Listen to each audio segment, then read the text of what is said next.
Salam kasih, salam jumpa kembali dengan kami Majelis Gereja HKBP Parung Panjang. Saudara yang terkasih dalam Yesus Kristus, ada 3 hal yang akan dihadapi oleh seseorang dalam hidupnya. Yang pertama adalah ilmu, wawasan yang dia peroleh selama hidup ini. Yang kedua adalah yang namanya iman, mempercayai akan segala sesuatu berdasar keyakinannya dengan Tuhan. Yang ketiga adalah yang akan dihadapinya, yang diterima dalam hidupnya adalah penderitaan, tantangan dan cobaan, rintangan di tengah-tengah kehidupan ini. Yang menjadi persoalan adalah ketika penderitaan datang, apa yang dipakai oleh seseorang untuk menghadapinya?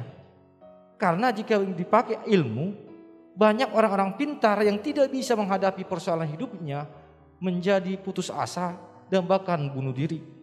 Oleh sebab itu, kita pasti semua menerima yang namanya ilmu, kepintaran. Tetapi untuk hal menghadapi yang namanya pencobaan, penderitaan, tantangan, perlu ada yang namanya iman kepada Tuhan, sehingga kita dikuatkan.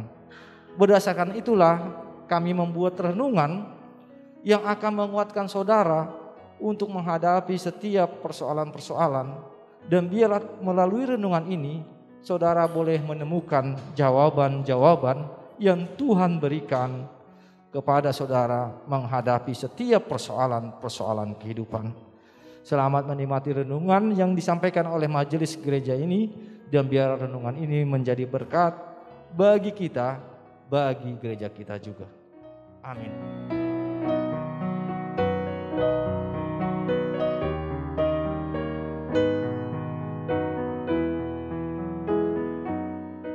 Selamat pagi, salam kasih, salam jumpa, dan kita bertemu kembali di dalam kasih Tuhan yang menyatukan kita dalam firman yang menyapa kita. Sebelumnya, marilah kita berdoa.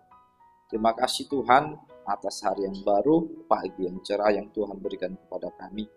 Dan biarlah kami menjalaninya dengan firman Tuhan yang mengajari kami, menuntun kami untuk dapat menjalani aktivitas kami pada pagi hari ini. Di dalam Kristus Yesus kami berdoa dan mengucap syukur kepadamu. Amin. Saudara yang terkasih, firman Tuhan yang menyapa kita pada hari Rabu ini tertulis dalam 2 Korintus 4 ayat 11. Demikianlah firman Tuhan. Sebab kami yang masih hidup ini terus menerus diserahkan kepada maut karena Yesus, supaya juga hidup Yesus menjadi nyata di dalam tubuh kami yang fana ini. Supaya juga hidup Yesus menjadi nyata di dalam tubuh kami yang fana ini. Saudara yang terkasih, setiap orang mempunyai yang namanya kelemahan, karena kita menyadari bahwa kita diciptakan dari debu, sehingga ketika kita diciptakan dari debu, disitulah kita menyadari bahwa banyak sekali kelemahan-kelemahan yang kita punyai. Dalam hal ini memang umumnya dunia mengatakan kepada kita untuk dapat menyembunyikan kelemahan tersebut atau bahkan membuang kelemahan tersebut. Tetapi yang menarik di dalam firman Tuhan yang menyapa kita dalam 2 Korintus 4 ayat 11, ini merupakan satu perikop mengenai bejana tanah liat. Yang artinya firman Tuhan menyadari bahwa di setiap kelemahan yang ada dalam diri seseorang, disitulah ada kuasa Tuhan yang luar biasa. Dan inilah yang menyapa kita firman Tuhan pada pagi hari ini, di mana di dalam kelemahan tubuh yang fana ini, disitulah kuasa Yesus dinampakkan atau ditunjukkan. Yang artinya kepada kita, di setiap kelemahan terjadi yang namanya kuasa Tuhan yang luar biasa dalam diri seseorang. Dan inilah yang disampaikan oleh Rasul Paulus, di mana di balik kelemahan-kelemahannya dia dikuatkan oleh Tuhan. Oleh sebab itu, saudara yang terkasih, firman Tuhan yang menyapa kita pada pagi ini ada 2 hal yang harus kita sadari. Yang pertama, kekuatan seseorang hanya berasal dari Tuhan, bukan diri sendiri. Sehingga kita menyadari bahwa kita hanya titik kecil yang tidak berarti. Namun ketika kita bersama dengan Tuhan, titik kecil ini menjadi suatu hal yang memiliki makna di dalamnya, sehingga itu terjadi hanya karena kuasa Tuhan. Kita dilihat bukan berdasarkan apa yang dilihat dunia, tetapi apa yang ada dalam diri kita, yaitu kuasa Allah. Yang kedua, kekuatanmu atau kemuliaanmu bukan terletak dengan apa yang kau miliki, tetapi kekuatanmu terletak dalam bentuk kesetiaanmu kepada pekerjaan atau perintah yang Tuhan berikan kepadamu.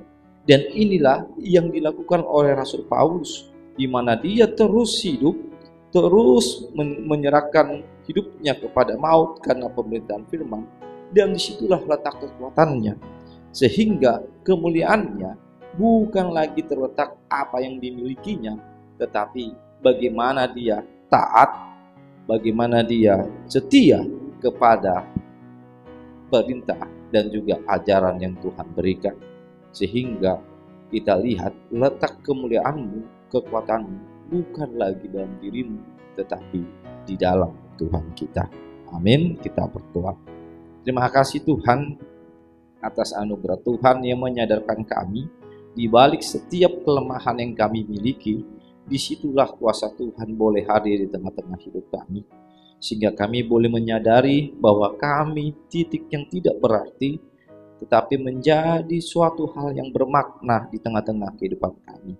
Ajarilah kami untuk berdamai dengan kelemahan kami, sehingga kami Tuhan boleh memakai kelemahan kami menjadi kekuatan yang luar biasa di tengah-tengah kehidupan kami.